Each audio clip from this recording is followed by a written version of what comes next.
እነዚህን መጸለይ ግዴታ የክርስቲያን ግዴታ። አንተ መስቀል ተሸክመህ ወድቀህ እኔ ግን ሁልጊዜ በኃጢአት ወድቃለሁ ብሎ ማልቀስ። አንተ በችንካር ተቸንክርሃል እኔ ግን በኃጢአት ተቸንክሬያለሁ ብሎ ማልቀስ። አንተ በጅራፍ ተገርፈሃል እኔ ግን ሁልጊዜ ኃጢአት ይገርፈኛል። አንተ በፈቃድ ተገርፈሃል እኔ ግን ተገድጄ ሰይጣን ይገርፈኛል ብሎ ማልቀስ። አንተ ስለኔ ደምተሃል አንተ ስለኔ ደምህን አፍስሰሃል እኔ ግን በስጋዬ ፈቃድ በስጋዬ ፍላጎት ምክንያት ሁልጊዜ ራሴን ለሰይጣን አሳልፌ ሰጥቻለሁ ብሎ ማልቀስ። አንተ ተገርፈ ሰይጣንን አሸንፈሃል እኔ ግን ይህን ማሰብ አቅቶኝ ሰይጣን ጥሎኛል ብሎ ማልቀስ። ግን የሚያለቅስ ሰው አለ ቤቱን ዘግቶ በስዕላቱ ፊት ሕፃናት እኮ ተገደሉ ጌታ ሆይ እስከ መቼ ነው ደማችንን ማታዩ ብሎ ግን የሚያለቅስ ሰው አለ። መጸለይ ስለተገደሉት ሕፃናት፣ ወላጅ ስላጡት ሕፃናት፣ ስለሚሳደዱት ሕፃናት፣ ስለሚፈናቀሉት ሰዎች፣ አጠቃላይ ስለሚገፉት ክርስቲያኖች ስለነሱ አስቦ ማልቀስ። በብሉይ ኪዳን ከአቤል ጀምሮ እስከ ካህኑ ዘካርያስ ድረስ የተገደሉትን፣ በአዲስ ኪዳን ከቅዱስ እስጢፋኖስ ጀምሮ እስካሁን ድረስ አንገታቸው እየተቀነጠሰ በመቅደሱ ደጃፍ ስለሚገደሉት ሰዎች ማልቀስ ይገባል። የሰማዕታትን ግፍ አስቦ ማልቀስ። ለምሳሌ ለጸሎት የቆመው ሰው ስልኩ ቢጠራ ማቋረጥ የለበትም። ስሙ ቢጠራ ማቋረጥ የለበትም። ማንኛውም ጸሎት እነዚህ ነገሮች ሊኖሩት ይገባል። ክርስቲያን ከጸለየ በኋላ ስለጸለየበት ጉዳይ አይጨነቅም። ክርስቲያን ይጠይቃል አይጨነቅም። ክርስቲያን ይጸልያል አይጨነቅም። ክርስቲያን ይለምናል አይጨነቅም፣ አይረበሽም። በእግዚአብሔር ዘንድ ልመናችሁን አስታውቁ እንጂ ይላል በአንዳች አትጨነቁ ይላል። የሚጸልይ ሰው መጨነቅ የለበትም በጭራሽ።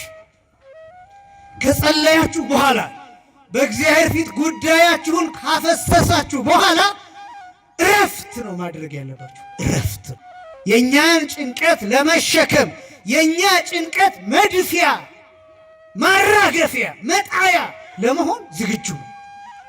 እናንተ ሸክማችሁ የከበደ ወደ እኔ ኑ እኔም ምን እላችኋለሁ አሳርፋችኋለሁ ብሎ ነገሩ ሊያሳርፈን ፈቃደኛ።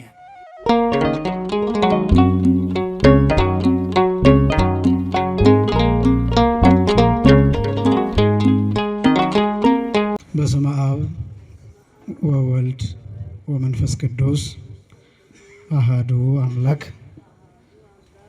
አሜን። ስብሐት ለእግዚአብሔር ኪያነ ዘፈጠረ ከመ ናምልኮ። እንሰግድለት ዘንድ እናመልከው ዘንድ እንገዛለት ዘንድ እናመሰግነው ዘንድ የፈጠረን አምላካችን እግዚአብሔር የባህሪ ምስጋና ለእርሱ ይሁን። ስብሐት ለማርያም እመ አምላክ እግዝእትነ ወመድኃኒትነ። መድኃኒታችን መመኪያችን ለምትሆን ለእናታችን ለንጽሕት ቅድስት ድንግል ማርያምም የጸጋ ምስጋና ለእርሷ ይሁን። ስብሐት ለመስቀለ ክርስቶስ ዕፀ መድኃኒት ኃይልነ ወፀወንነ። ኃይላችን አምባችን መጠጊያችን ጋሻችን ለሚሆን በቀራንዮ ለተተከለ መድኃኒት ለሚባል ለክርስቶስ መስቀልም የጸጋ ምስጋና ለእርሱ ይሁን። ለተወሰኑ ደቂቃዎች ቆይታ የምናደርግበት የትምህርት ርዕስ ጸሎት በሚል ርዕስ ይሆናል። አሁን ያለንበት ወቅት እንደሚታወቀው ጌታችን መድኃኒታችን ኢየሱስ ክርስቶስ በገዳመ ቆሮንቶስ 40 ቀንና 40 ሌሊት የጾመውን ጾም እያሰብን የምንጸልይበትና የምንመጸውትበት በመሆኑ ከነዚህ 3 ክርስቲያናዊ መሰረታዊ ምግባራት ተብለው ከሚጠሩ ውስጥ አንዱ ጸሎት ስለሆነ ስለሱ ጥቂት ነገር እንመለከታለን። ስለ ጸሎት እስከ ዛሬ ድረስ አልተማራችሁም ለማለት አይደለም። ነገር ግን ደጋግመን መስማት ይኖርብናል። ጸሎት፣ ንስሐ፣ ምጽዋት፣ ጾም፣ እነዚህ ሌሎቹም ክርስቲያናዊ ምግባራት ተደጋግሞ መሰማት ይኖርባቸዋል፣ መደረግም ይኖርበታል። ምክንያቱም ከመምህራን ከተለያዩ መምህራን በተለያየ ጊዜ በተለያዩ ቦታ ስንሰማው የምናገኛቸው እግዚአብሔር የሚነግረን የሚያሳየን አዳዲስ ነገር ስለሚኖር ሁልጊዜ ለሕይወታችን የሚጠቅሙ ነገሮች የምንወስዳቸው ስላሉ ደጋግመን መስማት ይኖር።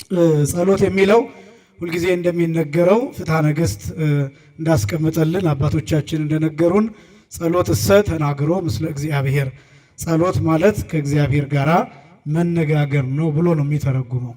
ጸሎት ማለት ከማን ጋር መነጋገር? ከእግዚአብሔር ጋር መነጋገር ብሎ ይጀምራል። እንግዲህ ከእግዚአብሔር ጋር መነጋገር ሲባል በጣም ሰፊ እንደሆነ አውዱ የጸሎት አውድ በጣም ሰፊ እንደሆነ ከዚህ መረዳት ይቻላል። ከእግዚአብሔር ጋር በምን አይነት ሁኔታ ነው የምንነጋገረው? እንዴት ነው የምንነጋገረው? እንዴት ነው የምናናገረው? ምንድን ነው የምንነጋገረው?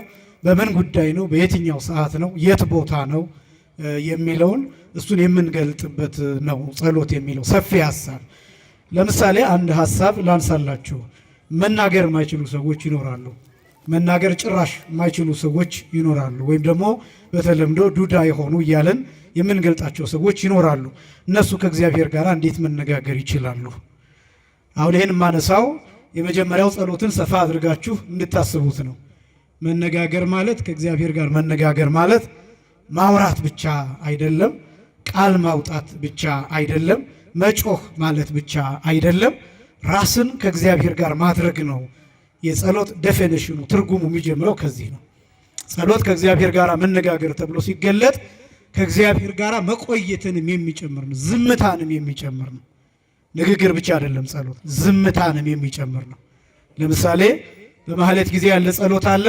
እሱ በምስጋና ሁላችን አንደበታችንን ከፍተን የምናመሰግነው ምስጋና ነው፣ ጸሎት ነው።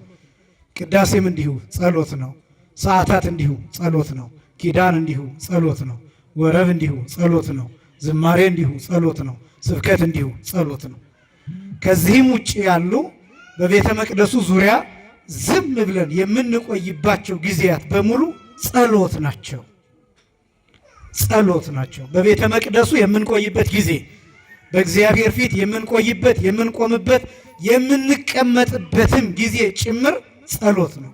በቤተ ክርስቲያን የምንቆይበት በቅዱሳት ስዕላት ፊት ኩርምት ብለን ቁጭ ብለን አንገታችንን ጉልበታችን ላይ አድርገን የምንቆይባቸው ጊዜያት በሙሉ ጸሎት ናቸው።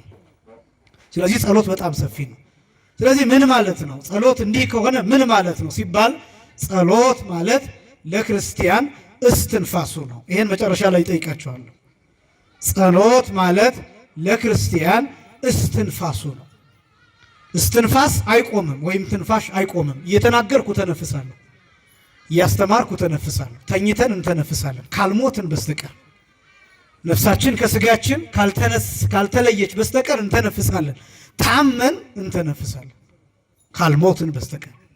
ስራ እየሰራን እንተነፍሳለን፣ እየተመገብን እንተነፍሳለን፣ እያነበብን እንተነፍሳለን፣ እያሰብን እንተነፍሳለን።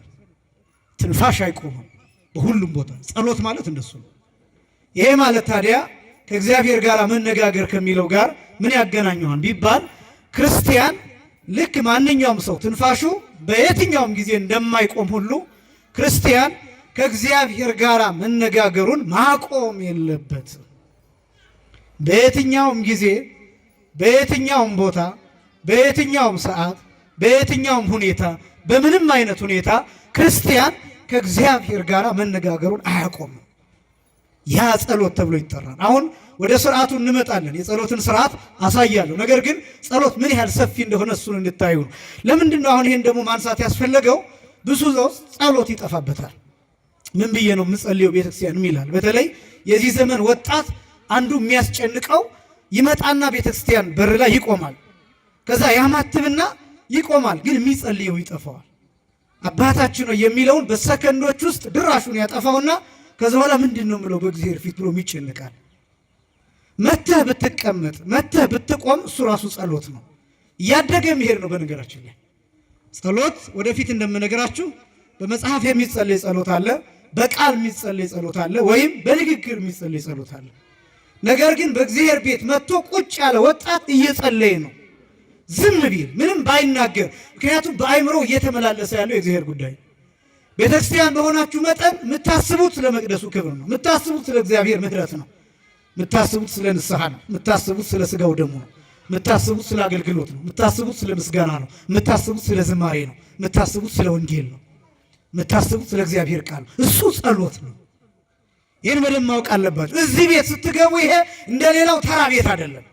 እንደ መጠጥ ቤቱ አይደለም። እንደ ጭፈራ ቤት አይደለም።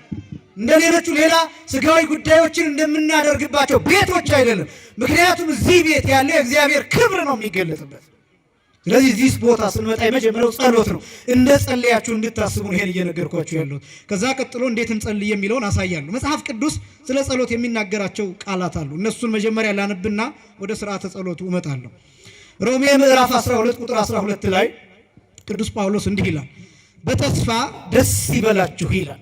በምን ደስ ይበላችሁ? በተስፋ ደስ ይበላችሁ። በነገራችን ላይ ለመጸለይ አንዱ አቅም ተስፋ ነው። ምንድን ነው አልኳችሁ? ተስፋ ነው። ለመጸለይ አቅም የሚሆን ተስፋ ሊኖረን ይገባል። የመጀመሪያ እግዚአብሔር እንደሚሰጠን ተስፋ ሊኖረን ይገባል። እንደሚጎበኘን ተስፋ፣ እንደሚምረን ተስፋ፣ እንደምንቆርብ ተስፋ፣ እንደምንለወጥ ተስፋ፣ ክብር እንደሚኖረን ወደፊት ተስፋ፣ ያሰብነው የጠየቅነው እንደሚደረግልን ተስፋ፣ ወጣትነታችን እንደሚባረክ ተስፋ፣ የፈለግነው እንደሚደረግልን በተስፋ መጽናት ያስፈልጋል። የመጀመሪያው እሱ ምንጩ እሱ። ብዙ ሰው ጸሎት የሚያቆመው ተስፋ ሲቆርጥ፣ በጣም ብዙ ሰው በቃ ለምኛለሁ እግዚአብሔርን ጠየቅኩት ግን አልሰጠኝም ብሎ ማሰብ ሲጀምር ሰውየው መሞት ይጀምራል። ጸሎት ትንፋሽ ነው ብያችኋለሁ። ትንፋሽ ከኛ የራቀ በሄደ ቁጥር መሞት እንጀምራለን። ብሪዚንግ ሲስተማችን እየደከመ ሲሄድ ትንፋሽ የማውጣት ኢነርጂ ስናጣ እንሞታለን። ሞት የሚባለው እሱ ነው። ልክ እንደዛ ሁሉ አንድ ሰው መተንፈስ ሲያቆም ማለት መጸለይ ሲያቆም፣ ተስፋ ሲቆርጥ መሞት ይጀምራል። ከእግዚአብሔር ጋር መገናኘት ይተዋል። መነጋገር ይተዋል። ሕይወት ይቋረጣል። ስኬት ይቋረጣል። ስለዚህ ጸሎት የሚያቆም ሰው እየሞተ እንደሆነ እንዲያውም ቅዱስ ሳዊሮስ ዘእስሙናይን የሚባል ሊቅ አንድ ሰው በ24 ሰዓት ውስጥ 2 ጊዜ ካላመሰገነ ይላል። ስንት ጊዜ ካላመሰገነ? 2 ጊዜ ካላመሰገነ ቁጥሩ ከዲያብሎስ ነው የሚለው። ቁጥሩ ከሰይጣን ነው የሚለው። ለምን ቢባል ይላል ዲያብሎስ አመስግን ቢሉት አላመሰግንም ብሏልና፣ ይሄ ሰው ለሌሊቱ ቢያንስ 1 ምስጋና ማታ፣ ለቀኑ ደግሞ 1 ምስጋና ጠዋት፣ እነዚህን 2 ምስጋናዎች ቢያንስ ማቅረብ ካልቻለ እንደ ዲያብሎስ አመስግን ሲሉት አላመሰግንም ያለ ሰው ነው ይላል። በእውነት ከዲያብሎስ ጋር ከመቆጠር እግዚአብሔር ሁላችንን ይሰውረን። ስለዚህ 2 ጊዜ ቢያንስ ይላል። 7 የጸሎት ጊዜያት አሉ።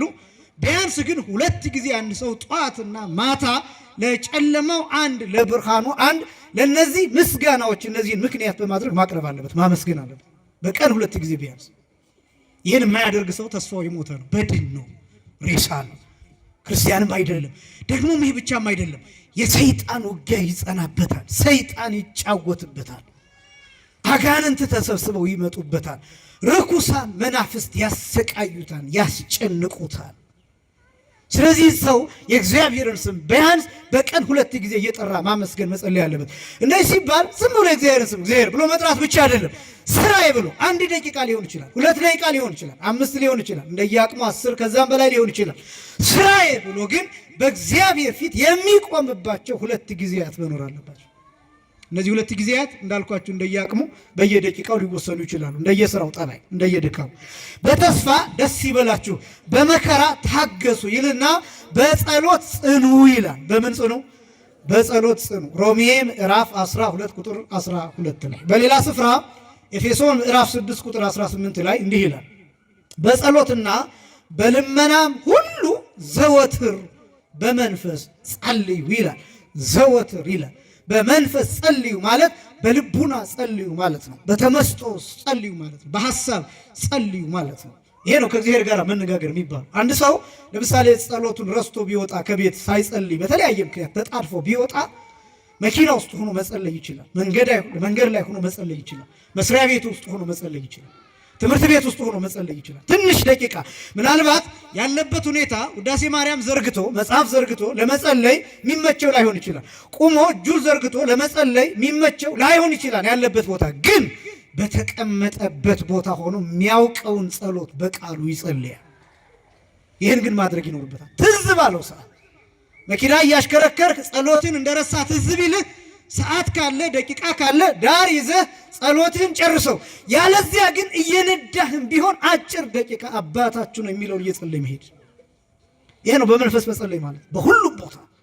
ይሄ ነው ልክ ስልኮቻችን ኔትወርኩ ገጠር ብንሄድ ያው እንደ ሀገራችን አንዳንድ ቦታ ላይ ሰራ ይችላል። ምናልባት እንዳደጉት ሀገራት ብናስበው በሄድንበት ቦታ ሁሉ ኔትወርኩ እንደሚሰራው፣ ሲም ካርዳችን እንደሚሰራው፣ ስልካችን እንደሚሰራ ሁሉ የጸሎት ኔትወርክ በሁሉም ቦታ መኖር አለበት።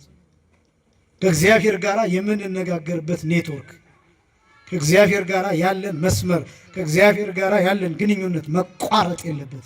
ለዚህ ነው ዘወትር የሚለው በመንፈስ ጸልዩ፣ በጸሎትና በልመናም ሁሉ ዘወትር በመንፈስ ጸልዩ። በነገራችን ላይ ጸሎትና ልመና አንድ ነው የሚመስሉት አይደለም። በጸሎትና በልመና ይላል፣ ሁለት አድርጎ ነው ያስቀመጠው። ልመና የሚለው ጸሎት ነው። ነገር ግን ልመና የሚለው ምንድን ነው ቢባል አንድን ነገር መጠየቅን የሚያመለክት ነው። ልመና ሀገር ሰላም እንድትሆን መጠየቅ ልመና ይባላል። ትዳር እንዲሰጥ መለመን ልመና ይባላል። ስራ እንዲሰጥ መለመን ልመና ይባላል። ጤና እንዲሰጥ መለመን ልመና ይባላል። የታመሙ ሰዎች እንዲፈወሱ መጸለይ ልመና ይባላል። ግን ጸሎት ነው። ጸሎት ግን ልመናን ብቻ የሚያካትት አይደለም። ምስጋና ጸሎት ነው። ለምሳሌ ጌታ ሆይ አመሰግንሃለሁ ጸሎት ነው። አንዳንዱ ሰው ጸሎት የሚመስለው ልመና ብቻ ወይም ደግሞ እግዚአብሔርን አንዳች ነገር መጠየቅ ይሄን ስጠኝ ማለት ብቻ የሚመስለው አለ። ምስጋና ጸሎት ነው። መዝሙር ጸሎት ነው። ማህሌት ጸሎት ነው። ቅድም ያልኳቸው አገልግሎቶች በሙሉ ጸሎት ነው። አሁን ወንጌል የምትሰሙበት ሁኔታ ይሄ ጸሎት ነው። ጸሎት ሰፊ ነው። ምልጃ ይባላል፣ ልመና ይባላል፣ ምስጋና ይባላል፣ ትምህርት ይባላል፣ ተግሳጽ ይባላል፣ ንስሐ ይባላል። ይሄ ሁሉ ጸሎት ነው። ጸሎት በጣም ሰፊ ነገሮችን የሚያካትት ነው። ለምን? ጸሎት ማለት ከማን ጋር መነጋገር ነው? ከእግዚአብሔር ጋር መነጋገር ስለሆነ ለዚህ ነው ለይቶ ጸሎትና ልመና የሚለው። በጸሎትና በልመናም ሁሉ ዘወትር በመንፈስ ጸልዩ፣ በዚህም ሐሳብ ስለ ቅዱሳን ሁሉ እየለመናችሁ በመጽናት ሁሉ ትጉ ይላል ኤፌሶን ምዕራፍ 6 ቁጥር 18 ላይ። በሌላ ስፍራ ፊልጵስዩስ ምዕራፍ 4 ቁጥር 6 ላይ ጌታ ቅርብ ነው ይላል። ጌታ ምንድን ነው? ቅርብ ነው። ጸሎት ማለት ከማን ጋር መነጋገር ነው? ከእግዚአብሔር ጋር መነጋገር። ጸሎት ስንጸልይ ማሰብ ያለብን እግዚአብሔር ሰማይ ላይ አይደለም። ወደ ሰማይ ቀና የምንለው ስለ ልዕልናው፣ ስለ ከፍታው፣ ስለ ምጥቀቱ፣ ስለ ርቀቱ እንጂ መጻሕፍትም የገለጡልን በዘፈቀደ ተገልጦ የታየው በሰማይ ስለሆነ እንጂ እግዚአብሔር የሚኖረው በሰማይ ብቻ ነው ማለት አይደለም። እግዚአብሔር እዚህ አለ፣ እግዚአብሔር እዚያ አለ፣ እግዚአብሔር በጥልቁ ውስጥ አለ፣ እግዚአብሔር ውቅያኖስ ውስጥ አለ፣ እግዚአብሔር ባህር ውስጥ አለ፣ እግዚአብሔር ከኛ ጋር አለ፣ እግዚአብሔር በእኛ ውስጥ አለ፣ እግዚአብሔር በሐሳባችን ውስጥ አለ፣ እግዚአብሔር በደመና ውስጥ አለ። ረቂቅ በሚባሉ ነገሮች ውስጥ እግዚአብሔር አለ። ጌታ ቅርብ ነው። ስለዚህ ስትጸልይ ምን ማሰብ አለብህ? ስትጸልይ ምን ማሰብ አለብኝ? ጌታዬን የማነጋግረው ሩቅ ቦታ አይደለም፣ እዚህ ነው ያለው። ይሰማኛል። ጸሎቴ ብዙ ዓመታት አይደለም የሚጓዘው። ጸሎቴ ደቂቃዎች አይደለም የሚጓዘው። ጸሎቴ ሰከንዶች አይደለም የሚጓዘው። ጸሎቴ ለማይክሮ ሰከንድ አይደለም የሚጓዘው። ልክ የለው። እንዲያውም አባቶቻችን ሲናገሩ እንዲህ ይላሉ፣ ጸሎቱ ለጻድቅ እምአፍ እስከ እዝን ይላሉ። የአንድ ሰው የአማኝ ሰው ጸሎት ከአፍ እስከ ጆሮ ነው ይላል። ከምን እስከ ምን ነው አልኳችሁ? ከአፍ እስከ ምን? እስከ ጆሮ ነው። ልክ ስናገር እናንተ ጋር ሲደርስ አሁን በእርግጥ ይለካል። ይሄ ቅጽበት እኮ ይለካል። ምክንያቱም ዌቭ ፕሮፓጌት አድርጎ የድምፅ ዌቭ እናንተ ጆሮ እስከሚደርስ ድረስ እኮ የሚወስደው ፍራክሽንስ ኦፍ ሰከንድስ አሉ እኮ። ግን እኛ መለካት አንችልም። እኔ አሁን ስናገርና ድምፄን ስሰማው የተወሰኑ ጋፖች አሉ፣ ግን አላውቀውም። ስናገርና ጆሮዬ ሲደርስ አንድ አይነት ነው ፍጥነቱ። እንደዛ ለምን? እግዚአብሔር አጠገቤ ነው። የሚጸልሰ ይህን ማሰብ አለበት። እግዚአብሔርን እንደ ጓደኛ፣ እግዚአብሔርን እንደ አባት፣ እግዚአብሔርን እንደ ባልንጀራ፣ እግዚአብሔርን እንደ እናት፣ እግዚአብሔርን እንደ ወንድም፣ እግዚአብሔርን እንደ እህት፣ እግዚአብሔርን እንደ ባል፣ እግዚአብሔርን እንደ ቅርብ ወዳጅ፣ እንደ ምስጢረኛ ማናገር አለበት። የሚጸልይ ሰው ይሄን ማወቅ አለበት። ሩቅ አይደለም እግዚአብሔር። ጌታ ቅርብ ነው። ጌታ ምንድን ነው? ቅርብ ነው። ፊልጵስዩስ ምዕራፍ 4 ቁጥር 6 ላይ ጌታ ቅርብ ነው ይልና በነገር ሁሉ ይላል። በምን ሁሉ? በነገር ሁሉ ነው የሚለው። ክርስቲያን ሁሉ ነገር ላይ ጸሎት ያስፈልገዋል። ሊያንስ ይችላል፣ ሊበዛ ይችላል። ስለዚህ ጉዳይ አይደለም ማስጨንቃቸው። አሁን ይሄ መዝገበ ጸሎት ይዞ በእግዚአብሔር ፊት ቆሞ ያን ሁሉ ስለመጨረስ አይደለም። እሱ ራሱን የቻለ ነው። ግን ክርስቲያን ለአንዲት ሰከንድ ብትሆን እግዚአብሔር ሆይ ፈቃድ ይሁን የምትል ቃል እንኳን ማውጣት አለበት። ስለምንም ነገር፣ ስለቀረበለት ምግብ፣ ስለሚጠጣ ውሃ፣ ታሽጎ ስለሚመጣልህ ሃይላንድ፣ ስለምትጠጣው ለስላሳ፣ ስለዚያ ጸሎት ያስፈልጋል። ቢያንስ በትምህርተ መስቀል አምሳል መባረክ ይፈልጋል። ጸሎት ነው ይሄ። በስመ አብ ወወልድ ወመንፈስ ቅዱስ ማለት ይሄ ጸሎት ነው። ሰአሊ ለነ ቅድስት ማለት ይሄ ብቻው ጸሎት ነው። ጌታ ሆይ አትራቀኝ ማለት ጸሎት ነው። ጌታ ሆይ እርዳኝ ማለት ጸሎት ነው። በየመሃሉ ጌታ ሆይ አመሰግንሃለሁ ማለት ጸሎት ነው። ክርስቲያን ይህ ሊለየው አይገባም።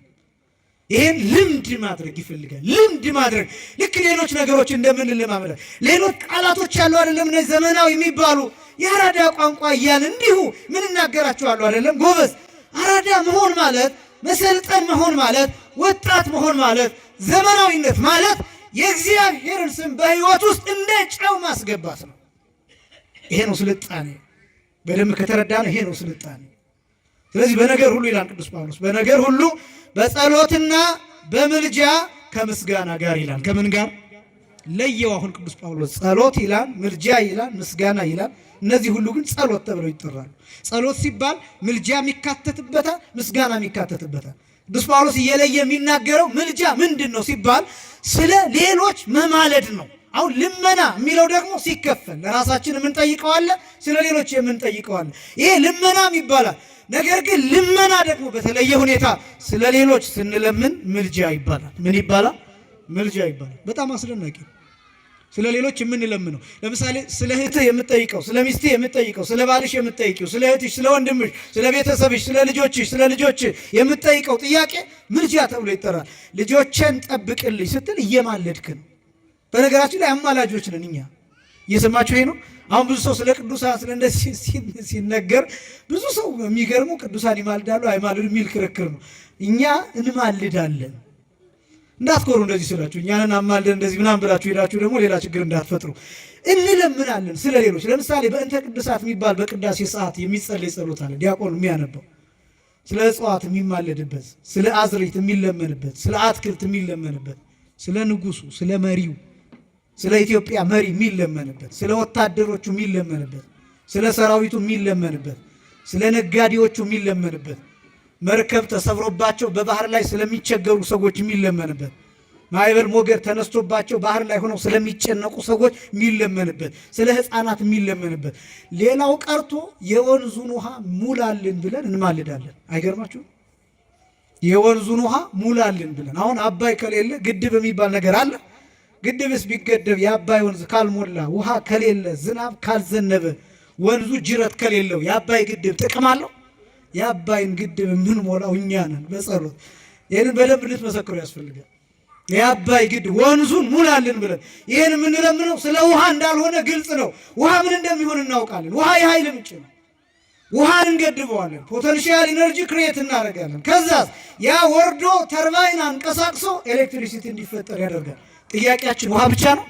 ጥያቄያችን ብርሃንም ጭምር ነው። ይህን ብርሃን የምናገኘው ይህን ኤሌክትሪሲቲ የምናገኘው ከዚያ የወንዙን ውሃ ሙላልን ብለን ስለ ወንዙ ውሃ፣ ስለ ምድር ፍሬ እንማልዳለን። ምድር ፍሬዋን እንድትሰጥ፣ ገበሬው የዘራውን እንዲያገኝ፣ እንዲያርስ፣ እንዲደክም፣ ግን ደግሞ የደከመበትን እንዲያገኝ እንማልዳለን። ቤተክርስቲያን ትማልዳለች። አማላጆች ነው። ስለዚህ ምልጃ ብሎ የሚገልጠው ቅዱስ ጳውሎስ ይሄ ነው። በነገር ሁሉ በጸሎትና በምልጃ ከምስጋና ጋር በእግዚአብሔር ዘንድ ልመናችሁን አስታውቁ እንጂ ይላል፣ በአንዳች አትጨነቁ ይላል። በአንዳች ምን አትበሉ?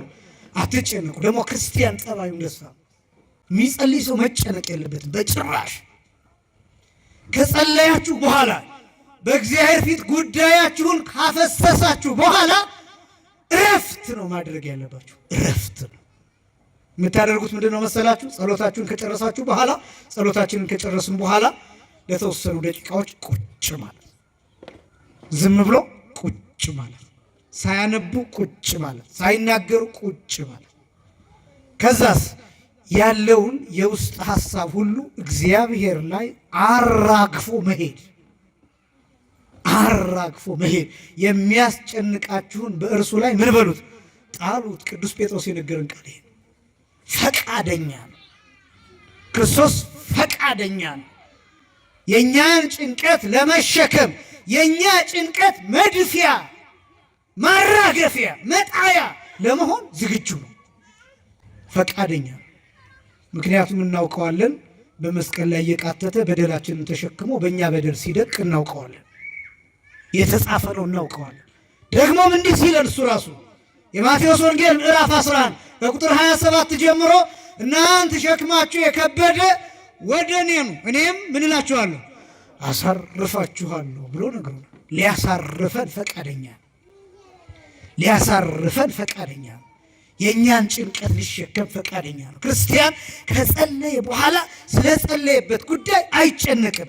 ክርስቲያን ይጠይቃል፣ አይጨነቅም። ክርስቲያን ይጸልያል፣ አይጨነቅም። ክርስቲያን ይለምናል፣ አይጨነቅም፣ አይረበሽም። በቃ በእግዚአብሔር ላይ ጥሎታል። ከዚህ አምኖ መሄድ ይህንን ነው ያለን። ወኩሎ ዘሰአልክሙ በጸሎት እንዘ ትተአመኑ ትነስኡ። የማቴዎስ ወንጌል ምዕራፍ 21 ቁጥር 22 ላይ አምናችሁ ይላል። ምን ብላችሁ? አምናችሁ ይላል። በጸሎት የጠየቃችሁትን ሁሉ ይላል። እኔ በጣም ነው የሚገርመኝ ይሄ ቃል።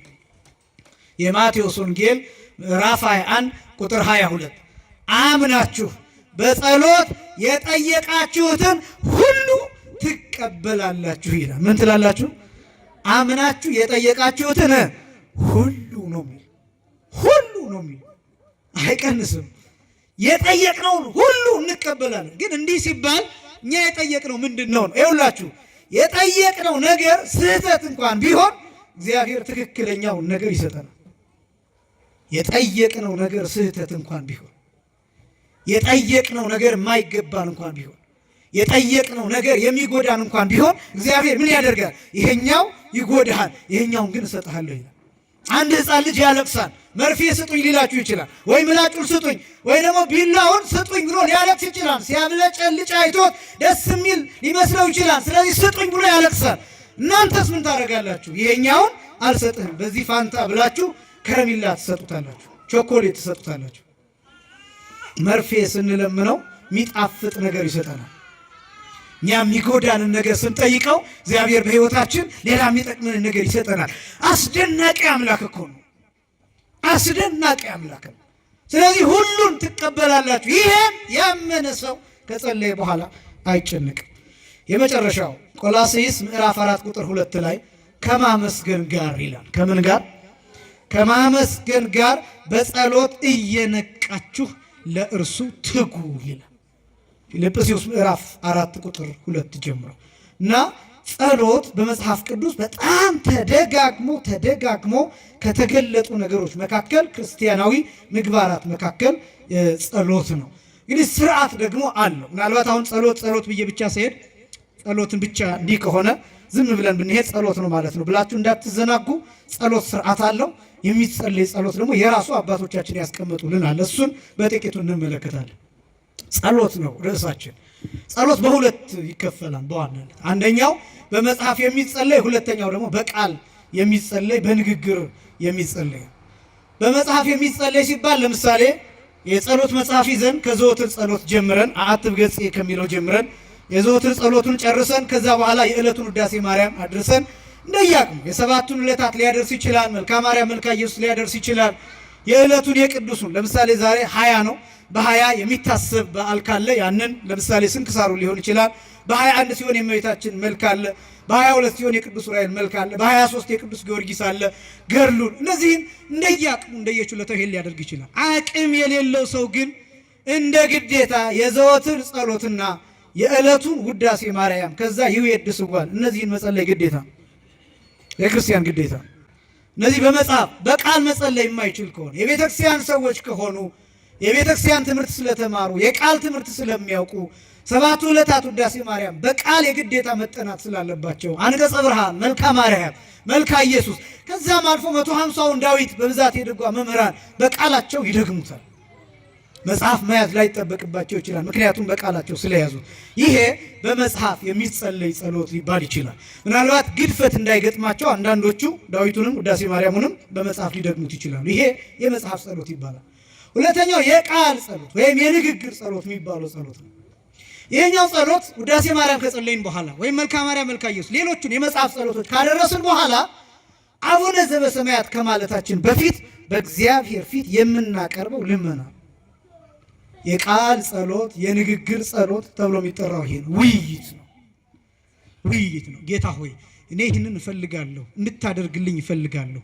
እባክህ ጌታዬ ፍቀድልኝ፣ ትምህርቴን ግለጥልኝ፣ እድሜዬን በበጎ እንዳሳልፈው እርዳኝ፣ ወጣትነቴን ባርክልኝ፣ ትዳሬን ባርክልኝ፣ ልጆቼን ጠብቅልኝ፣ ቤተሰቦቼን ጠብቅልኝ፣ ወንድሞቼን እህቶቼን ባሉበት ጠብቅልኝ፣ ሀገራችንን ሰላም አድርግልን፣ ስለ ሀገራችን ክፉ የሚያሰሙትን ሰዎች ማስተዋልን አድልልን እያለ በእግዚአብሔር ፊት የምንናገረው የንግግር ጸሎት ወይም የቃል ጸሎት ይባላል።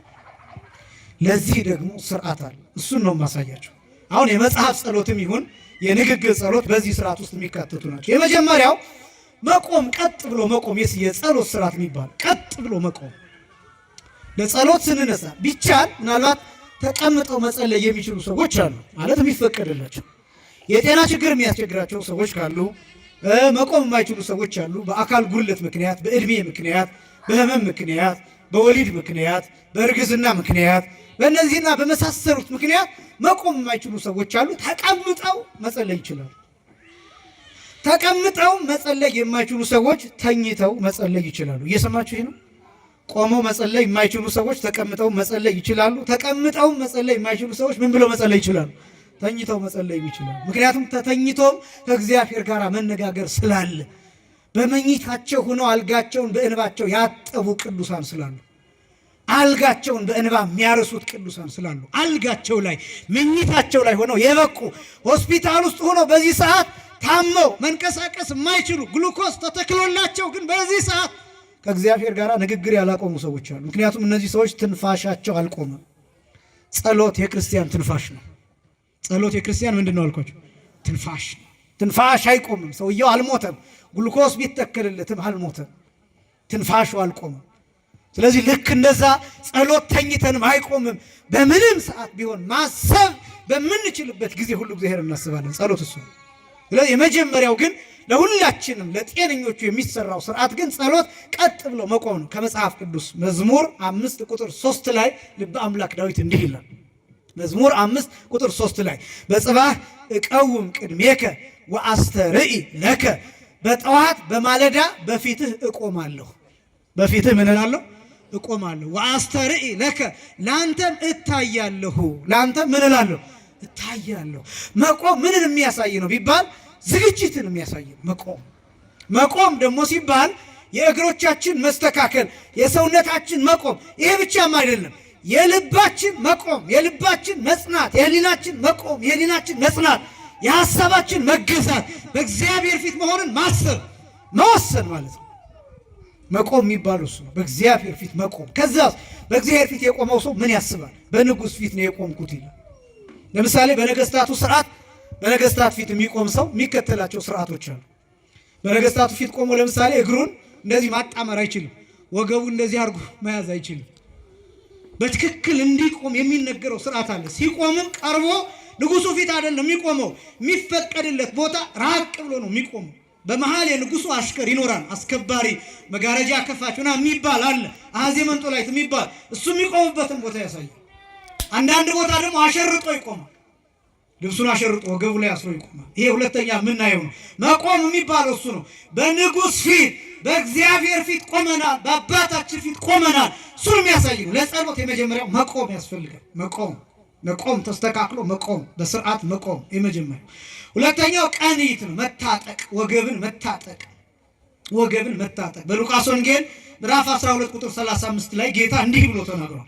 ወይኩን ቅኑተ ኀቁክሙ ወህትወ መኃተዊክሙ፣ ወገባችሁ የታጠቀ። ወገባችሁ ምን ያለ? የታጠቀ፣ መብራታችሁም የበራ ይሁን ይላል። መታጠቅ ይገባል። ለምሳሌ አሁን በጥንቱ ስርዓት አሁንም በገዳማት ስንክሳር የሚያነብሰው ሰዓታት ሲቆም ምንባባትን የሚያነብሰው ንኢ ሲባል የመሳሰሉት ቦታዎች። ይሄ ብቻ ሳይሆን ከቅድስቱ ወደ ቤተ መቅደሱ ሲገባ ልብሱን እንደዚህ ወገቡ ላይ አስሮ ታጥቆ ነው የሚገባው። ስንክሳር የሚያነብ ሰው፣ ቅኔ የሚቀኝ ሰው፣ ክብሪቲ የሚያወርድ ሰው፣ ምልጣን የሚመራ ሰው፣ እነዚህ ሰዎች ይታጠቃሉ። በገዳም ይሄ ስርዓት አለ እና መታጠቅ የሚያሳየው ዝግጅትን ነው የሚያሳየው። በገዳም ያሉ አባቶች እሱ ብቻ ሳይሆን ዘመናቸውን ሙሉ ጠፍር ታጥቀው ይኖራሉ። ያ ጠፍር በጣም ደረቅ ነው። ደረቅ ከመሆኑ የተነሳ ወገባቸውን እየሰመጠ እየሰረሰረ የሚያስጨንቃቸው እና የዓላማው ምንድነው? ለጸሎት የሚቀሰቅስ ለምሳሌ የቅዱስ ዮሐንስ መጥምቅ ታሪክ ታስታውሱ እንደሆነ ወቅናቱ ዘአዲም ይላል ወንጌል። መታጠቂያው ከጠፍር የተሰራ ነው ይላል። ደረቅ ነው እና ያ ደረቁ ሲተኛም አያወልቀው፣ ሲሄድም እንደታጠቀው፣ ሲቆምም እንደታጠቀው። ሄሮድስን ሲዘልፈው የሄሮድስን የፊልጶስን እህት ሚስት ልታገባ አይገባም የወንድምን እያለ ሲገስጸው ጠፍር ታጥቆ ነው ይገስጸው የነበረው። በሄደበት ቦታ ሁሉ ወገቡ ላይ ጠፍራል። ይሄ ጠፍር ወገቡን ይሰነጥቀዋል፣ በየጊዜው ያስጨንቀዋል። በየጊዜው አባቶቻችን እንደዛ ናቸው በየገዳማቱ ያሉ። ስለዚህ መታጠቅ፣ በጸሎት መታጠቅ ፍጹም የሆነ ዝግጅትን የሚያሳይ ነው፣ ቁርጠኝነትን የሚያሳይ ነው። ይሄስ ምንድን ነው ቢባል አለማቋረጥ። ለምሳሌ ለጸሎት የቆመው ሰው ስልኩ ቢጠራ ማቋረጥ የለበትም። ስሙ ቢጠራ ማቋረጥ የለበትም። ከአቅም በላይ የሆነ ነገር ካልገጠመው፣ ህመም ካልገጠመው፣ የሚጥል ነገር ካልገጠመው በስተቀር ማቋረጥ የለበትም። ጸሎት መስቀል ነው። ጸሎት ምንድን ነው አልኳችሁ? መስቀል ነው። ክርስቶስ 3 ሰዓት በመስቀል ቆይቷል። ወገቡን ታጥቋል። መስቀል ላይ በምንድን ነው የታጠቀው ቢባል ችንካር ታጥቋል። ይሄ ብቻ ሳይሆን ከመስቀሉ ጋር የሚያጣብቀው ሽቦ ከወገቡ ጋር ታስሮ፣ ያ ሽቦ ደግሞ እንደገና በችንካር ተቸንክሯል። ከልቡ ጋር፣ ከሆዱ ጋር፣ ከደረቱ ጋር። ያ ችንካር ደግሞ በደረቱ አልፎ ከመስቀሉ እንጨት ጋር አገናኝቶታል። መታጠቅ የሚባለው እሱ። ስለዚህ ለጸሎት የሚቆም ሰው ይታጠቃል። ይህን ያሳያል። ፍጹም የሆነ ዝግጅትን፣ አለማቋረጥንና መሰጠትን፣ ቁርጠኝነትን የሚያሳይ ነው። ሶስተኛ መይጠገጽ መንገለ ምስራቅ፣ ፊትን ወደ ምስራቅ መመለስ። ይሄ ምንም አይነት ቦታ በሌለበት በምድረ በዳ ብትሆን ስዕል የት አለ የምጸልይበት ብትል ምክንያት የለህም። ቤተክርስቲያን የለም ብትል ምክንያት የለህም። እነዚህ ሁሉ ምክንያት አይሆን። ምንም ስዕልም ቤተክርስቲያንም በሌለበት ቦታ ብትሆን ፊትህን ወደ ምስራቅ አዙረህ ዓይንህን ደግሞ ወደ ሰማይ ቀና አድርገህ ጸልይ። ለምንድን ነው ወደ ምስራቅ ዞረን ምን ጸልየው ወደ ምስራቅ የምናየው ለምንድን ነው ቢባል ምስራቅ ማኅደረ እግዚአብሔር ተብሎ ነው የሚጠራው። የእግዚአብሔር ማደሪያ። የማን ማደሪያ? የእግዚአብሔር ማደሪያ ተብሎ ነው የሚገለጠው ምስራቅ። ሰማይ ዘመን ገለጽባ ይላል ልበ አምላክ ዳዊት። ጌታችን መድኃኒታችን ኢየሱስ ክርስቶስ ሲያርግ ሐዋርያት ያዩት ወደ ምስራቅ እየተመለከቱ ነው ያረገው። ጌታ ወደ ሰማይ ሲሄድ በምስራቅ አቅጣጫ ነው ደመና የተቀበለችው። ይሄ ብቻ ሳይሆን እሱ ራሱ ሲያስተምር በማቴዎስ ወንጌል ምዕራፍ 24 ቁጥር 27 ላይ ከመእንተ መብረቅ ይላል፣ እንደ መብረቅ ብልጭታ ከምስራቅ ሲመጣ የሰው ልጅ ታዩታላችሁ። ከየት ሲመጣ? ከምስራቅ ሲመጣ። ከምስራቅ ነው የሚመጣው፣ የሚገለጠው ከዚያ ነው። ምስራቅ የፀሐይ መውጫ ነው። ምስራቅ የብርሃን መገኛ ነው። በዚህ ምክንያት ወደ ምስራቅ ዞሮ መጸለይ ይገባል። ስዕል ካለስ ወደ ቅዱሳት ስዕላቱ ዞሮ መጸለይ ይገባል። ስዕሉ የቅዱስ ጊዮርጊስም ይሁን የጌታችንም ይሁን የእመቤታችንም ይሁን የሥላሴም ይሁን የጻድቃን የሰማዕታት የቅድስት አርሴማም ይሁን የሌላውም ይሁን ስዕል ካለ አይኖቻችን ወደ ስዕሉ፣ ፊታችን ወደ ስዕሉ መዞር አለበት። ቤተክርስቲያን ካለስ ከየትኛውም አቅጣጫ ፊታችን ወዴት መሆን አለበት? ወደ ቤተክርስቲያን መሆን አለበት። ለምሳሌ አሁን እዚህ ማዕድ ባቀርብ የሁሉም ሰው እዚህም ያለው ፊቱ ወዴት ነው? ወደ ማዕዱ። የእናንተም ፊታችሁ ወዴት ነው? ወደ ማዕዱ። ቤተክርስቲያን በማዕድ ትመሰላለች። በምስራቅ በኩል ያለውም ፊቱ ወደ ቤተክርስቲያን፣ በምዕራብ ያለውም፣ በሰሜን ያለውም፣ ወደ ደቡብ ያለውም ፊቱ ወደ ቤተክርስቲያን ይሆናል። ቤተክርስቲያን ካለ ፊታችን ወደ ቤተክርስቲያን መሆን አለበት። አንዳንዱ በጣም እንደው ራሱ እንደ ግብዝ የሚቆጥር ሰው ቤተክርስቲያን ራሱ ወደ ምስራቅ ዞሮ ጀርባውን ለቤተክርስቲያን ሰጥቶ የሚጸልይ ሰው አለ። ከእንዲህ አይነት ግብዝነት እግዚአብሔር ሁላችንን ይጠብቃል። ስለዚህ ፊታችንን ወደ ምስራቅ ማዞር ስርዓት፣ የመጀመሪያው መቆም፣ ሁለተኛው መታጠቅ ወገብን። አሁን ይሄ ወገብን መታጠቅ ሲባል በእርግጥ አሁን እንደ ከተማው ስርዓት ግዴታ የሆነ ነገር ወገባችን ላይ እናስራለን ማለት አይደለም። ዝግጁነትን የሚያሳይ ነው ብለው መተርጉማኑ ተርጉመውታል። ሶስተኛ ፊታችን ወደ ምስራቅ ማዞር። አራተኛ አቲ በገጽ በትምህርተ መስቀል። እነዚህ አሁን ዝግጅቶቹ ናቸው። ዝግጅቶቹ የመጀመሪያው መቆም ነው። ሁለተኛው ደግሞ መታጠቅ ነው። ሶስተኛው ደግሞ ፊታችን ወደ ምስራቅ ማዞር ወደ ስዕሉ ወይ ወደ ቤተክርስቲያን ካዞርን በኋላ ቀጥሎ የሚሆነው አቲ በገጽ በትምህርተ መስቀል። እጃችንን በመስቀል ምልክት ካመለከትን በኋላ በአራቱ ማዕዘናት እናመለክታለን። ከዚህ ወደዚህ፣ ከዛ ወደዚህ፣ ከዛ ደግሞ ወደዚህ። አራቱ ማዕዘናት የሚያመለክቷቸው ብዙ ምስጢራት አሉ። ስናማትብ በስመ አብ ወወልድ ወመንፈስ ቅዱስ ብለን እናማትብ እንችላለን። ወይም ደግሞ አአትብ ገጽ ወኩለንታይ በትምህርተ መስቀል እያልን ልናማትብ እንችላለን። ወይም በእግዚአብሔር አብ ስም፣ በእግዚአብሔር ወልድ ስም፣ በእግዚአብሔር መንፈስ ቅዱስ ስም አንድ አምላክ እያልን ልናማትብ እንችላለን። ወይም ሃሌሉያ ለአብ፣ ሃሌሉያ ለወልድ፣ ሃሌሉያ ለመንፈስ ቅዱስ እያልን ልናማትብ እንችላለን። አሜን እያልን መጨረሻ። ይሄ የሚያሳየው በመስቀል ጠላታችን ዲያብሎስ ስለወደቀ ስለተሸነፈ ጠላታችንን ዲያብሎስ በቀኝም በግራም በፊትም በኋላ በምስራቅ በምዕራብ በሰሜን በደቡብ ያለውን ሰይጣን ሁሉ ማርገፍ ነው፣ መጣል፣ ጸጥ ማድረግ ነው። ዙሪያችንን ሰላም ማድረግ ነው። የጸሎታችንን ኢንቫይሮንመንት መስራት ነው። የጸሎታችንን አካባቢ መስራት ነው። ዙሪያችንን መስራት፣ የሚረብሸንን ማራቅ፣ የሚያስጨንቀንን ማራቅ፣ በየመሃሉ እየገባ ክፉ የሚያሳስበንን እሱን ማራቅ። ይሄን በጣም መስራት ነው ማማተብ የሚባለው ይሄ። ከዛ በኋላ ጸሎቱን ጀምረናል ማለት ነው። አራተኛው ይሄ ነው፣ መላ ሰውነትን በመስቀል ምልክት ማማተብ። ከዛ ጸሎቱን ከጀመርን በኋላ ፍትሐ ነገሥት አንቀጽ 14 ላይ አንብቦተ ቃላት በፍርሃት፣ እነዚህ የምነግራችሁ ፍትሐ ነገሥት አንቀጽ 14 ላይ ሙሉ አለ። አንብቦተ ቃላት በፍርሃት ይላል። አንብቦተ ቃላት በፍርሃት ማለት የሚጸልይ ሰው የሚጸልየውን ቃል እያስተዋለ፣ ከንፈር ማንቀሳቀስ ብቻ አይደለም፣ አፍ ማንቀሳቀስ ብቻ አይደለም፣ እያስተዋለ የሚናገረውን ነገር እየሰማው አባታችን ሆይ በሰማያት የምትኖር ስትሉ እየሰማችሁት መሆን አለበት። እናንተ ራሱ እየሰማችሁት መሆን አለበት። ሌላ ሰው እየሰማው አይደለም እምላችሁ፣ ህሊናችሁ እየሰማው። አሁን አንዳንዶቻችን እንጀምራለን እንጨርሳለን፣ በመሃል ምን እንደተባለ መድኃኒዓለም ብቻ የሚያውቅ ያማ እናውቅ።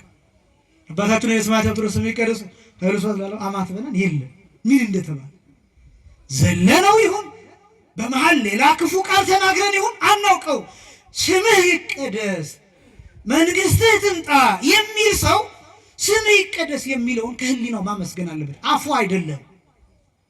አፉ አይደለም፣ ህሊናው ያመስግን፣ መንፈሱ ያመስግን፣ ልቡ ያመስግን፣ አይምሮው ያመስግን፣ ይወቀው፣ ይረዳው። የማንን ስም እየጠራ እንደሆነ ይረዳው። የብዙዎቻችን ችግር ይሄ። መዝገበ ጸሎቱን እንከፍተዋለን፣ እንጀምራለን። 1 2 3 7 ቀራ። ከይሄን በኋላ ልጨርሰው እንዴ ወይ እንደዚህ እያልን አሁን እንዲህ አይነቱን ጸሎት እናንተ ራሳችሁ ትቀበሉታላችሁ? ሌላ ሰው እንደዚህ እያለ ቢጸልይ እና ተቀበሉኝ ቢላችሁ እናንተ ራሱ ትቀበሉታላችሁ? ምን አባህና በየመሃሉ ስንት ገጽ እየቆጠርክ ደግሞ አታፍ እንደዚህ ነው የምትሉት? እንደዚህ አይነት ቀልዶች መቆም አለባቸው። በእርግጥ ካለመጸለይ መጸለይ ይሻላል። መቼስ ምንም ካለመዝራት ዘርቶ ባያርሙት እንኳን ትንሽ ለዘር እፍኝ የምታክልም እንደማይታጣ ካለመጸለይ መጸለይ ይሻላል። ግን የምንናገረው ነገር እያደመጥ ነው እየሰማ ነው መሆን አለበት። ያለበለዚያ ምን ማድረግ አለባችሁ መሰላችሁ? ጸሎቱን ወይ መቀነስ አለባችሁ። በመብዛቱ ምክንያት ከሆነ መስማት የማትችሉት እንዲህ ይላል ፍትሐ ነገሥቱ ወአንብቦቱ ይኩን ዘባቲ አንሳይስሖ መንፈስ መንገለ ፈጣሪ ይላል። የሚያነበው ሰው የሚጸልየው ሰው የመንፈሱ መንቀሳቀስ የህሊናው መንቀሳቀስ ወደ ፈጣሪ ይሁን፣ ወይም ደግሞ ወደ ፈጣሪው የመንፈስ መንቀሳቀስ ይኑረው። ፍጹም ኔትወርክ ይኑረው። አሁን ኔትወርኩ ከተቆራረጠ የሚለው ነገር አይደመጥም አይደለም። ኔትወርኩ የማይሰራ ከሆነ ስልክ እያወራችሁ በየመሃሉ የሚቆራረጥ ከሆነ መደማመጥ አንችልም። ምን እያልክ ነው? ምንድነው ያልከኝ? ወይ መልሳችሁ ደውላችሁ ምናምን ነው። ስለዚህ ሐሳቡ ይቆራረጣል። በትክክል ኔትወርኩን መዘርጋት ይፈልጋል። ያንን ኔትወርክ መጠበቅ ይፈልጋል። በትክክል መናገር ይፈልጋል። ጸሎት ከእግዚአብሔር ጋር መነጋገር ከሆነ ለምሳሌ አሁን አንዳንድ ሰው እያወራችሁት የማይሰማችሁ ሰው አለ። አዎ ሰምቻለሁ እንዴ አይደል ያልከው ይልና አንዳንድ ጊዜ ያላላችሁትን ይላል። ከእግዚአብሔር ጋር እንዲህ አይነት ቀልድ መኖር የለበትም። በመሰረቱ ይሄ ተመስጦ የሚባለው በጸሎት ብቻ አይደለም፣ በንባብም ይሄ ሊኖር ይገባል። አንድ ሰው የሚያነብ ሰው ሌላ ነገር እያሰበ ከሆነ ገጹን እኮ ይዘልቀዋል። አይምሯችን በነገራችን ላይ ከባድ ነው። በአንድ ጊዜ ብዙ ነገር መስራት ይችላል። ብዙ ነገር መስራት ስለሚችል እያነበባችሁም ክፉ ማሰብ ትችላላችሁ፣ መልካም ማሰብ ትችላላችሁ። ግን እያነበባችሁ ሌላ ካሰባችሁ የምታነቡትን ነገር አትይዙት። ምን እንዳላችሁ ምን እንዳነበባችሁ አታውቁት። እውቀት አይኖራችሁም፣ ባዶ ነው የምትሆኑ። ስለዚህ ጸሎት እሱ ነው። ወአንብቦቱ ይኩን ዘባቲ አንሳይስሖ መንፈስ መንገለ ፈጣሪ። የሚጸልየው የሚያነበው ሰው ወደ ፈጣሪ የሚንቀሳቀስ ህሊና ይኖረው ይልና አው በህሊና ባሕቲቱ አው በልሳን ከመ ይተርጉም ለህሊና ይላል። የሚጸልየው በህሊና ሊሆን ይችላል፣ እየሰማው እያወቀው እየተረዳው። ዝም ብዬ ልጸልይ ይችላል። ዝም ብዬ እንዳልኳችሁ ዝምታም ጸሎት ነው ብያቸዋል። ያው ዝም ብዬ ሳልናገር በሐሳቤ እግዚአብሔር ይርዳኝ የቀና ብዬ ብቻ ልጸልይ ይችላል። ግን ይሄን የምለውን ህሊናዬ ሊያውቀው ይገባል። ይሄ ነው ለህሊና ትርጉም ሊኖር። አው በልሳን ከመ ይተርጉም ለህሊና፣ በአንደበት ከሆነስ እየተናገረ ከሆነስ ለህሊናው ይተርጉምለት ይላል። ለህሊናው ይተርጉምለት። የሚጸለይ ጸሎት እንደዛ መሆን አለበት እንጂ አሁን ይሄ መዝገበ ጸሎቱን ይዘን 150 ምናምን አለው መሰለኝ ጸሎት ያን ሁሉ ብንዘልቀው ካልሰማ ነው ካልተረዳ ነው ዋጋ የለው። መመላለስ ራሱ ይፈልጋል። መመላለስ ለምሳሌ አንድ ገጽ ሳይታወቃችሁ ሐሳባችሁ ወጣ ገባ እያለ ሳይታወቃችሁ አንዱን ገጽ ከዘለቃችሁት እንደገና ተመልሳችሁ ትዝ ከሚላችሁ ክፍል ጀምራችሁ መጨረስ አለባችሁ እያስተዋላችሁ። ለዚህ ደግሞ መድኃኒቱ ምንድነው?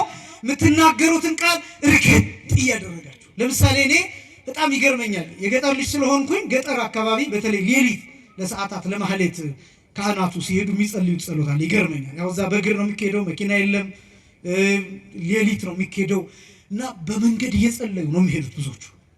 ትምህርተ ኅቡዓቱ ሊሆን ይችላል የሚጸልዩት፣ ኪዳን ሊሆን ይችላል። በእንተ ትምህርተ ኅቡዓት ቅድመ ዘትነገርን ጵርስፎራ ወደ ቀኝና ወደ ግራ እየዞሩ ያሉት ጊዜ ራሱ ጨለማውን የሚገላምጡት ነው የሚመስለኝ። በጣም ነው የሚደንቀው ሲናገሩት። ወደ ቤተክርስቲያን ሲገቡ ልክ ከውስጥ ሲገቡ ሰላም ለኪ ቅድስት ቤተክርስቲያን እያሉ ሲገቡ የድምፃቸው ግርማ፣ የቃሉ አወጣጥ ኃይል እንደ እሳት ነበልባል እየተምዘገዘገ ነው የሚወጣው። እንደ ሰይፍ ነው የሚወረወረው። ጸሎት ማለት እንደሱ እንደ ሰይፍ ስትወረውሩት፣ እንደ እሳት ስትተፉት፣ እንደ ነበልባል ስታቃጥሉት፣ ያ ነው ጸሎት የሚባለው። እሱ ነው የምትጸልዩትን ጸሎት ከአፋችሁ ጉርድ እያለ ሲወጣ ሲወረወር፣ ልክ ድንጋይ ሲወረወር ዥር እያለ ድምፅ እንደሚሰማው ልክ እንደዛ እሳት እየሆነ ሲወጣ መታወቅ አለበት። ጸሎት እሱ ነው። ጸሎት እሱ ነው። አንብቦተ ቃላት በፍርሃት ማለት ይሄ ነው። ስትናገሩት እየታወቃችሁ እየተረዳችሁ። ከዛ አስተብርኮ ሰጊድ ስድስተኛ። አስተብርኮ ማለት መንበርከክ ማለት ነው። ሰጊድ ማለት መስገድ ማለት ነው። ስግደት በሶስት ይከፈላል። የመጀመሪያው መውደቅ ይባላል። ሁለተኛው መንበርከክ ይባላል። ሶስተኛው አርንኖ ይባላል። አርንኖ የሚባለው እንደዚህ ወገብ ጎንበስ አንገት ቀለስ ማድረግ፣ ይሄ አርንኖ ተብሎ ይጠራል። አርንኖ አርስቲክሙ ቅድመ እግዚአብሔር አምላክ ነው የሚለው ዲያቆን። አምላካችን በእግዚአብሔር ፊት ራሳችሁን ዘንበል ዝቅ አድርጉ የሚባለው እሱ አርንኖ ይባላል።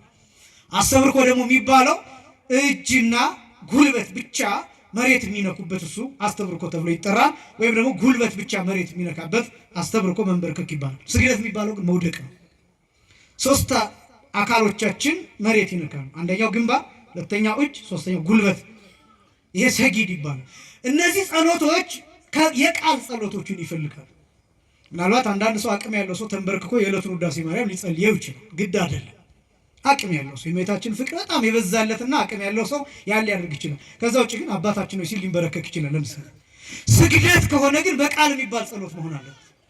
ምክንያቱም እየሰገድን ልናነብ ስለማንችል። ስለዚህ እግዚኦ መሐረነ ክርስቶስ ሊሆን ይችላል፣ ኤሎሄ ሊሆን ይችላል፣ ስማና አምላክነ ሊሆን ይችላል፣ ኪርያላይሶን ሊሆን ይችላል። እነዚህን ቃላት እየተናገረን እየሰገድን እንደየአቅሙ 40 ሊሆን ይችላል፣ 50 100 ሊሆን ይችላል። በማንኛውም ጊዜ ክፉ ሀሳብ ሊያሸንፍን በመጣ ጊዜ እየሰገድን ልንጸልይ እንችላለን። ራሱ ስግደት ብቻውን ጸሎት። ስለዚህ ስድስተኛ ደረጃ የተቀመጠው አስተብርኮ፣ ሰጊድ፣ አድንኖ፣ አስተብርኮ፣ ሰጊድ። እነዚህ አጠቃላይ ስድስተኛ የተቀመጡ ናቸው። ሰባተኛ አንስኦተ አእዳው፣ እጅን መዘርጋት። ምናልባት በጸሎት መጽሐፍ የሚጸልዩ ጸሎች አንድ እጃቸውን ሊዘረጉ ይችላሉ። በቃል የሚጸልዩ ሰዎች ደግሞ ሁለት እጃቸውን ሊዘረጉ ይችላሉ። የተንበረከኩ ሰዎች ሁለት እጃቸውን ሊዘረጉ ይችላሉ። በቃላቸው የሚጸልዩ ሰዎች ግን ተንበርክከው ይሁን ቆመው ይሁን እጃቸውን ሊዘረጉ ይችላሉ። ይህንንም አሁን መጽሐፍ ቅዱስ ነው የሚነግረን። ጌታችን መድኃኒታችን ኢየሱስ ክርስቶስ ለዚህኛው ለአስተብርኮና ለሰጊድ ማስረጃ የማቴዎስ ወንጌል ምዕራፍ 26 ቁጥር 39 ላይ፣ የሉቃስ ወንጌል ምዕራፍ 22 ከቁጥር 40 ጀምሮ ጌታ ይጸልይ የነበረው እየተንበረከከና እየሰገደ ነበር ይጸልይ የነበረው። የጌታ ጸሎት ይሄ አርአያነት፣ ምሳሌነት ተብሎ ይገለጣል። አብነትነት፣ መምህርነት ተብሎ ይገለጣል። ስለዚህ ጸሎት ይሄ ይፈልጋል። ማስረጃው የማቴዎስ ወንጌል ምዕራፍ 26 ቁጥር 39 ላይ። እጅን መዘርጋት ደግሞ ቅዱስ ጳውሎስ እንዲህ ብሎ ለጢሞቴዎስ ነግሮታል። አንደኛ ጢሞቴዎስ ምዕራፍ 2 ቁጥር 8 ላይ እንግዲህ ወንዶች በስፍራ ሁሉ አለቁጣና አለክፉ ሐሳብ የተቀደሱትን እጆች እያነሱ ይላል። የተቀደሱትን እጆች ምን እያሉ እያነሱ እንዲጸልዩ እፈቅዳለሁ ይላል። አንደኛ ጢሞቴዎስ ምዕራፍ 2 ቁጥር 8። ወንዶች ሲል ለወንዶች ብቻ ነው የተፈቀደው ማለት አይደለም። እንደምታውቁት አትግደል የሚለው ለማን የተሰራው?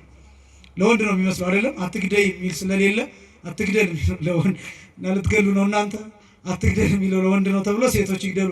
አሁን እንደዛ ይመስለኛል እኮ በሴቴነት በፌሚኒዝም ሰበብ አሁን መጥተው ሊገሉን ሁሉ የተሰለፉ በጣም ብዙ አሉ። እግዚአብሔር ይጠብቀን እንጂ እና አትግደል የሚለው ሕግ ለወንድም ለሴትም፣ አንዳንዶቹ እኛን ሁሉ አያካትትም የሚሉ ተነስተዋል። አሁን መጽሐፍ ቅዱስ እኛን ሁሉ አይመለከትም። ለምን? አትግደል፣ አትስረቅ፣ አታመንዝር ብለው ለወንድ ነው እና እኛ ምን አገባን? አትግደይ፣ አታመንዝሪ፣ አትግደይ የሚል የለም የሚሉ ሰዎች ተነስተዋል።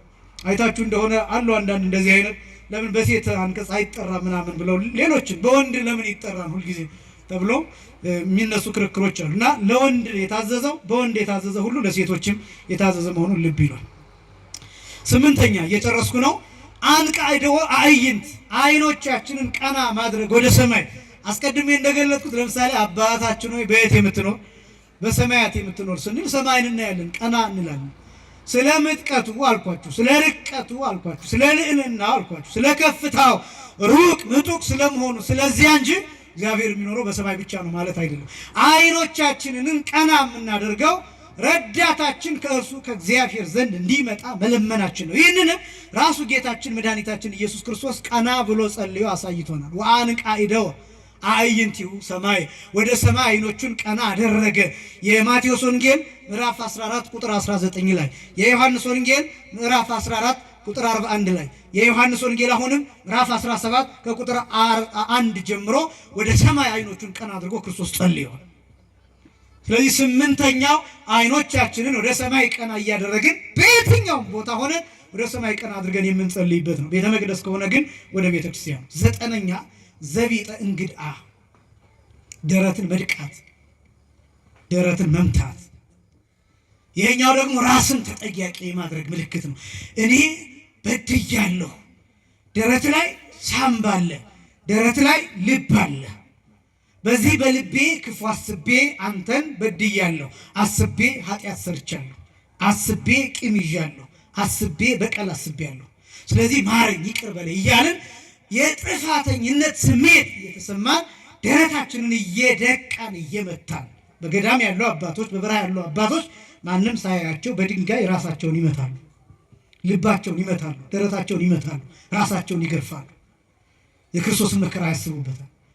በመጽሐፍ ቅዱስ የሉቃስ ወንጌል ምዕራፍ 18 ቁጥር 14 ላይ ቀራጩ ይጸልይ የነበረው አንገቱን ደፍቶ ደረቱን እየደቃ ነበር። ወጎድአ እንግዳሁ ወይደልሆኒ ርአይ ንሆ ለሰማይ፣ ቀና ብዬ የሰማዩን ስፋት መጠን አይዘን አይገባኝም ብሎ አንገቱን ደፍቶ ደረቱን ይመታ ነበር ይላል የሉቃስ ወንጌል ምዕራፍ 18 ቁጥር 14 ላይ። የሉቃስ ወንጌል ምዕራፍ 23 ቁጥር 27 ላይ ደግሞ ብትመለከቱ ጌታችን በሚሰቀልበት መከራ በሚቀበልበት ጊዜ ይከተሉት የነበሩት ሴቶች ደረታቸውን እየደቁ እየመቱ እኔን ያሉ ያለቅሱ ነበር። እና ደረትን መድቃት የክርስቶስን መከራ የመካፈል ምሳሌ ነው። ችንካሩን የመካፈል ምሳሌ ነው። ደሙን የማየት መከራውን የመረዳት መከራውን የማወቅ ምሳሌ ነው። ስለዚህ በጸሎት ጊዜ 9ኛ ደረትን መድቃት ይፈልጋል። የመጨረሻው ማልቀስ ይላል ፍትሐ ነገሥቱ። ማልቀስ ይላል። በምትጸልዩበት ጊዜ ግን በቅንፍ ምን አስቀምጧል? ለዘይት ካህል ወይ ይላል፣ ለሚቻለው ይላል። አንዳንድ ሰው ንባብ የማይወጣው ሰው አለ፣ ጭራሽ ድርቅ ያለ ሰው አለ። ግን የሚወደው ሰው ሞቶ ራሱ ማልቀስ የማይችል ሰው አለ። እና ለዘይት ካህል የሚለው የተቀመጠው ለዚያ ነው። እንባ የልብ መሰበር ምሳሌ ነው። በእንባ ነፍስ ትታጠባለች። በእንባ ልብ ይታጠባል። በእንባ አይምሮ ይታጠባል። በእንባ እረፍት ይገኛል። በአራት ምክንያት ማልቀስ ይፈቀዳል። አንደኛው የራስን ኃጢአት አስቦ ማልቀስ፣ ሁለተኛው የባልንጀራን ኃጢአት አስቦ ማልቀስ፣ ሶስተኛ የሰማዕታትን ግፍ መከራ አስቦ ማልቀስ፣ አራተኛ የጌታን ሞት መከራ አስቦ ማልቀስ። በእነዚህ በአራት ነገሮች ብቻ ማልቀስ ለክርስቲያን ይፈቀዳል። የሚወደው ሰው ቢሞት ማልቀስ የሚችለው 3 ጊዜ ብቻ ነው መጽሐፈ ግልዘቱ የሚያስቀምጠው። አንደኛ ነፍስ ከስጋ ስትለይ ያለቅሳል። ሁለተኛ ሬሳ ከቤት ሲሸኝ ሲወጣ ያለቅሳል። ሶስተኛ አካሉ ስጋው ሬሳው ወደ መቃብር ሲወርድ ያለቅሳል። ከዚህ ወዲያ ክርስቲያን አያለቅስም የፈለገ የሚወደው ሰው ቢሆን። ከዚህ ውጭ ግን የዓለም አቋረጥ ማልቀስ የሚፈቀድባቸው እነዚህ አራቱ ናቸው። የራስን ኃጢአት አስቦ ማልቀስ ማለት ንስሐ እድያለሁ ይቅር በለኝ ንስሐ ነው። አንተ እንዲሆነልኝ እኔ ግን ማልመለስ ከንቱ ነኝ ብሎ ማልቀስ። አንተ መስቀል ተሸክመህ ወድቀህ እኔ ግን ሁልጊዜ በኃጢአት ወድቃለሁ ብሎ ማልቀስ። አንተ በችንካር ተቸንክርሃል፣ እኔ ግን በኃጢአት ተቸንክሬያለሁ ብሎ ማልቀስ። አንተ በጅራፍ ተገርፈሃል፣ እኔ ግን ሁልጊዜ ኃጢአት ይገርፈኛል። አንተ በፈቃድ ተገርፈሃል፣ እኔ ግን ተገድጄ ሰይጣን ይገርፈኛል ብሎ ማልቀስ። አንተ ስለ እኔ ደምተሃል፣ አንተ ስለ እኔ ደምህን አፍስሰሃል፣ እኔ ግን በስጋዬ ፈቃድ በስጋዬ ፍላጎት ምክንያት ሁልጊዜ ራሴን ለሰይጣን አሳልፌ ሰጥቻለሁ ብሎ ማልቀስ። አንተ ተገርፈ ሰይጣንን አሸንፈሃል፣ እኔ ግን ይህን ማሰብ አቅቶኝ ሰይጣን ጥሎኛል ብሎ ማልቀስ። የራስን ኃጢአት አስቦ ማልቀስ። ሁለተኛው የባልንጀራን ኃጢአት፣ የጓደኛን ኃጢአት፣ የወንድምን ኃጢአት አስቦ ማልቀስ። ብዙ የሚለቀስላቸው ሰዎች አሉ በዚህ ጊዜ ብዙ። አሁን እነዚህ ስለ ቤተክርስቲያን የሚናገሩ ሰዎች ሚዲያ ላይ እየወጡ ቤተክርስቲያኑን 24 ሰዓት የሚያማት ሰዎች አሉ አይደለም? ለነሱ አልቅሱላቸው። እነዚህ ያልተለቀሰ ለማን ይለቀሳል? በዚህ ቤተክርስቲያን ከብረው ያለፉ፣ እቺ ቤተክርስቲያን የሾመቻቸው የሸለመቻቸው ታዋቂ ያደረገቻቸው የቤተክርስቲያኒቷን ምስጢር ያወቁ፣ አሁን ግን እንደ ሕፃን የሆኑ አገኘን ብለው የቤተክርስቲያኒቷን ምስጢር ሜዳ ላይ እየዘረገፉ የሚስቁ የሚሳለቁ፣ በቤተክርስቲያኒቷ በኩል የውጭውን እድል ሌላውን እድል የሀብቱን እድል ጥሩ መኪና ጥሩ ቤት አግኝተው በዓለምም ላይ ጥሩ ቦታ ጥሩ ስፍራ አግኝተው መልሰው ግን ቤተክርስቲያኒቷን የሚወጓት ቢያንስ ዝም ቢሉ እንኳን ምላለ ለእነዚህ ያልተለቀሰ ለማን ይለቀሳል? እንኳን ለቤተክርስቲያን እንኳን ለማህበር እንኳን ለዚህ ሁሉ በሚሊዮን ለሚቆጠር ህዝብ ይቅርና ከጓደኛ ጋር ስትጣላ እንኳን በፊት የነበረው ምስጢር አታወጣበት። ጓደኞች እያላችሁ ያወራችሁትን ምስጢር አትናገርበት፣ ጠብቀው። ይህን የምታደርግ ከሆነ አንተ ሰይጣን ነህ። ይህን የምታደርግ ከሆነ አንተ ከዲያብሎስ ወገን ነህ። አንተ ከእግዚአብሔር ወገን አይደለም። ፍቅር እያለ የሰማኸውን ምስጢር ስትጣላ ጉድህን ዘረግፈዋለሁ እያል ይህን እንደ ትልቅ ነገር የምታወራ ከሆነ እሱ አይደለም ችግር ያለበት አንተ ነህ። የአንተ ኃጢአት ይልሳል። እንኳን የሚሊየን የሚቆጠር ህዝብን በአንድ ላይ መስደድ። እነዚህ ሰዎች ይለቀስላቸዋል። አልቅሱላቸው። በእውነት ለጸሎት ስትቆሙ ማስተዋሉን ስጣቸው እያላችሁ ጸልዩላቸው። አብደዋል። ክፉ መንፈስ አድሮባቸዋል። ያሰቃያቸዋል። ቅናት ያሰቃያቸዋል። ምቀኝነት ያሰቃያቸዋል። በቀል አይምሯቸው ጨለማ ነው። ለእነዚህ ይለቀሳል። የባልንጀራን ኃጢአት አስቦ ማልቀስ። ሶስተኛው የሰማዕታትን ግፍ የሰማዕታትን መከራ አስቦ ማልቀስ።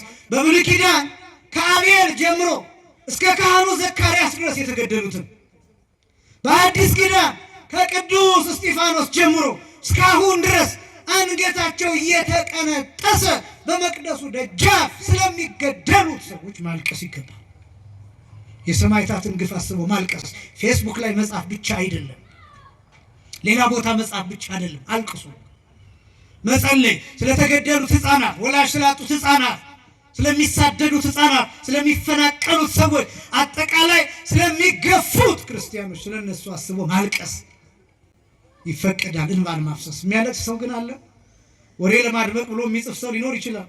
የሆነ ቦታ ክሬዲት ለማግኘት ብሎ የሚጽፍ ሰው ሊኖር ይችላል። የሆነ ለኮንተንት ብሎ የሚናገር ሰው ሊኖር ይችላል።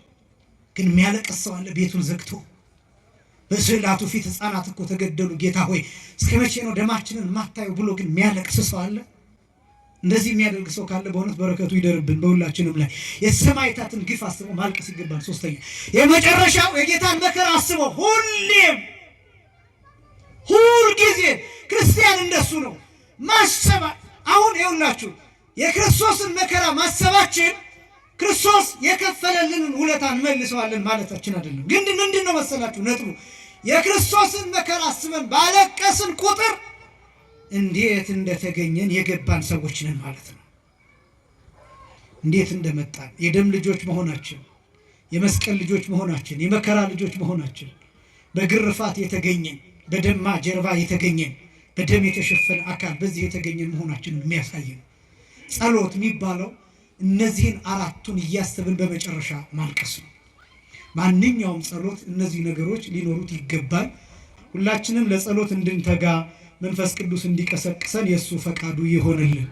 የምንጸልየውም ጸሎት ሀገር የሚጠብቅ ትውልድን የሚያሻግር ቤተ ክርስቲያኗን የሚጠብቅ እኛንም ለቅዱስ ሥጋው ለክቡር ደሙ መጨረሻም ደግሞ ለዘላለም ሕይወት ለመንግሥተ ሰማያት የሚያበቃ ጸሎት ያድርግልን። ያስተማረን የመከረን የአባቶቻችን አምላክ እግዚአብሔር ይክበር ይመስገን። ወስብሐት ለእግዚአብሔር።